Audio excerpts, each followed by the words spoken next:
This video is on section 4.3. We're going to begin looking at your homework problems from number 25 assignment. In the last video we talked about the terminology, the properties of exponents and logarithms. Your first set of example homeworks are going to come from that same sheet. This is the sheet that I told you was in class notes and I talked from on the last video. If you'll look at the very bottom of the sheet, and you can copy this or open it in your notes, we have a few problems at the bottom that say to simplify using the properties of logarithmic functions. Now what your calculator is going to ask you to do is to solve without using a calculator. Solve without using a calculator. And that's because you need to know these properties. Now let's just talk about these. Log base 10 of 10 to the negative 5 power.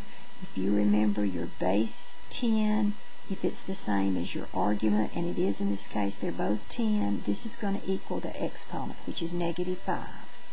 Problem number 8, I have a base 5, I have an argument 5, they're the same. This equals my exponent, which is 2. Now, problem number 9. It says log base 10 of 1.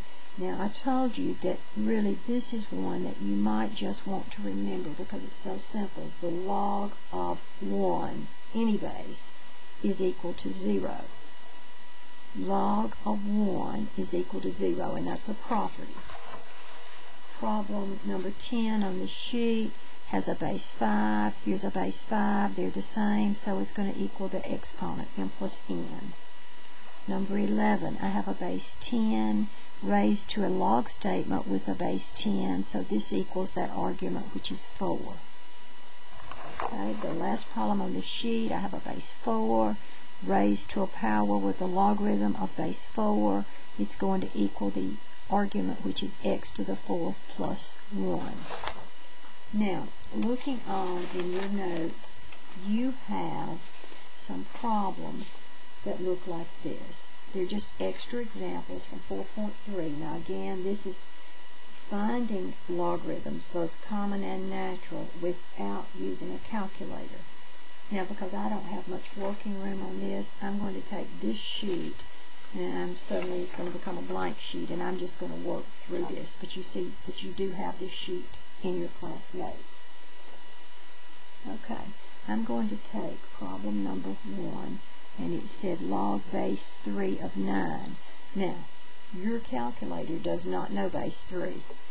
We'll say this again and again. Your calculator knows log base 10, and it knows natural log base e, but it does not know log base 3. So what we're going to do is do some rewrite. Remember, if I could get this argument to have the same base as this base 3.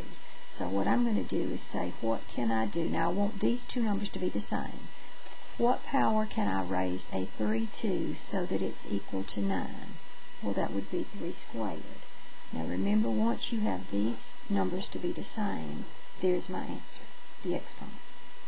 Alright, let's go again. Number 2, log base 2 of 64. Now again, I have log base 2, and as a rule, we don't want to change the base. It's the argument we want to work with. I want this argument to be a 2. What power of 2 would give me 64?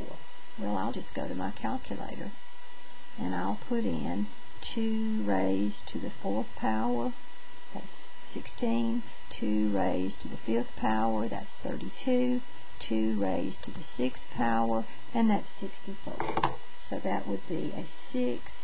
Now, because these are the same, 6 is my answer. Number 3, log of 100. Now, we have a dual purpose in this problem. That has no base written, but I know that if I have an log with no base, it's understood to be 10. Alright, now, I want log base 10, but I want this argument to also be a 10. What power of 10 gives me 100? Now again, if you're not sure about this, you're going to put in 10, use this little up arrow for power, and put in numbers until you get it.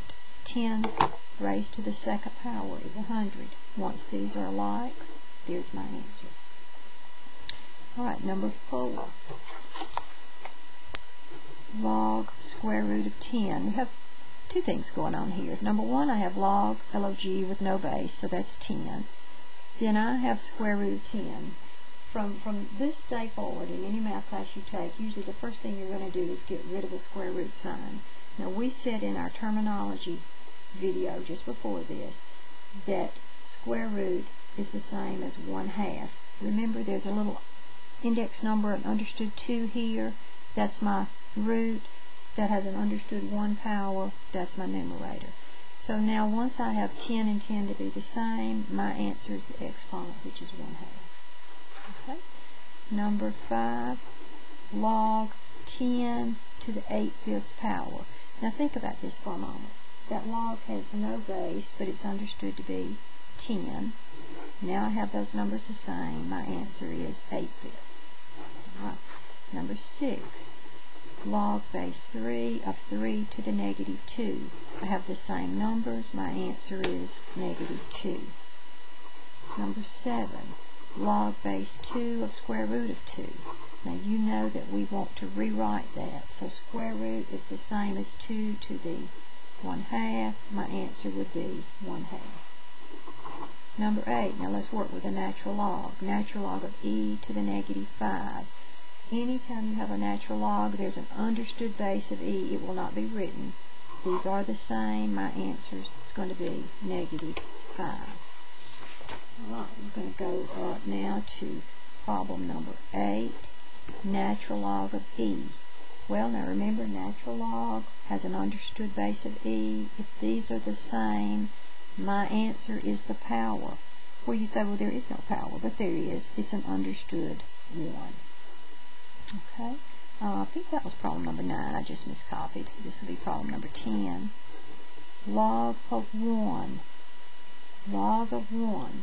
Well, I think we said we were going to remember a property that if you took a log of 1, you would get 0. But now let's look at that through different eyes now. You know that that log has a understood base 10, and I would like a 10 sitting in the argument. Now you tell me, what power could you raise a 10 to so that it would be a 1? Remember, anything raised to the 0 power is 1. Therefore, there's my 0. So you either need to remember that a power of a log of 1 is 0, or how we got that. Alright, number 11. Now you need to really look at this problem. We haven't had one just like it. Now I've told you that I want to leave the base alone. Now anytime your base is larger than your argument, anytime your base is larger than the argument, you're going to be using a power.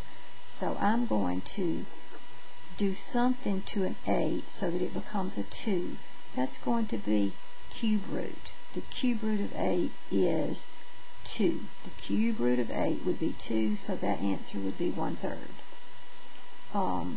What about log base 5 of 1? Remember, log of 1 is 0. Let's do one more where we have a base that is larger than the argument. Now remember, we keep the base.